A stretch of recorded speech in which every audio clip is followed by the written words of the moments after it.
Madame la présidente, madame la ministre, monsieur le président de la commission de la culture, madame la rapporteure, chère Catherine, mes chers collègues. Lorsqu'on explique à l'extérieur ce que l'on fait dans cet hémicycle, il y a des sujets qui interpellent plus que d'autres. Je ne sais pas, mes chers collègues, si vous avez fait l'expérience d'expliquer que vous alliez légiférer sur la restitution des restes humains, mais auprès d'un auditoire profane, je peux vous assurer que le succès est garanti. Il s'agit pourtant là d'un sujet qui n'a rien d'anecdotique. Un sujet concret, puisque nos collections publiques d'État ou de collectivités locales regorgeraient de restes humains. Des squelettes, des têtes, des membres accumulés au fil de l'histoire pour de multiples raisons. C'est aussi un sujet à résonance géopolitique, puisque certains de ces restes humains sont d'origine étrangère et sont réclamés par des pays tiers ou des peuples. C'est le cas par exemple en ce moment pour l'Australie concernant les restes humains aborigènes. Cette réalité géopolitique vient à son tour soulever un problème et un enjeu juridique. Les restes humains conservés dans les collections publiques sont protégés par le principe d'inaliénabilité du domaine public. C'est exactement la même problématique que pour la restitution des biens juifs spoliés sous le nazisme, sur lequel nous avons légiféré il y a peu. À ceci près que la situation des restes humains semble encore plus délicate juridiquement, puisque la procédure de déclassement n'est pas appropriée pour les faire sortir du domaine public à fin de restitution. Car l'article R. 115-1 du Code du patrimoine interdit le déclassement du domaine public des biens qui n'ont pas perdu leur intérêt public. Et donc, nous nous retrouvons toujours face à la nécessité de recourir à la loi pour effectuer de telles restitutions. Ce qui, in fine, soulève une question de nature mémorielle et philosophique.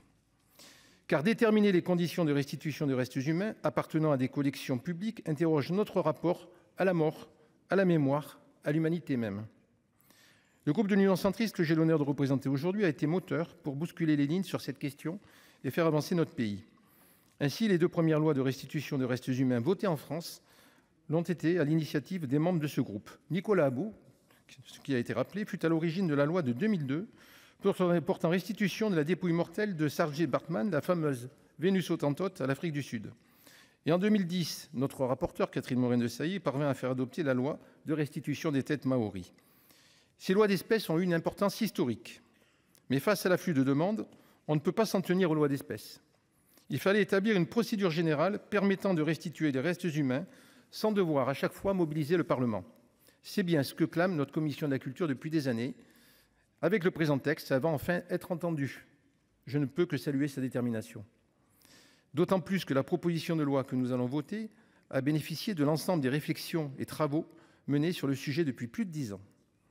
Ceux de la Commission scientifique nationale des collections à la suite de la loi de restitution des têtes maoris, ensuite relayés par un groupe de travail pluridisciplinaire mis en place par le ministère de la Culture et le ministère de l'Enseignement supérieur. Ils ont permis de définir les critères de restitution que nous nous apprêtons à faire entrer dans la loi. Ils devront être constatés par un décret en Conseil d'État du Premier ministre. Le champ du texte est restreint aux seuls restes humains identifiés d'origine étrangère. Et la restitution ne pourra être accordée qu'à des fins funéraires. Une procédure claire, des critères précis, c'est ce qu'il fallait. Le texte ouvre enfin sur une dernière question qu'il faudra trancher, la restitution des restes humains ultramarins. Fidèle à son implication dans ce combat, le groupe de l'Union centriste veillera à ce qu'un dispositif ad hoc puisse voir le jour.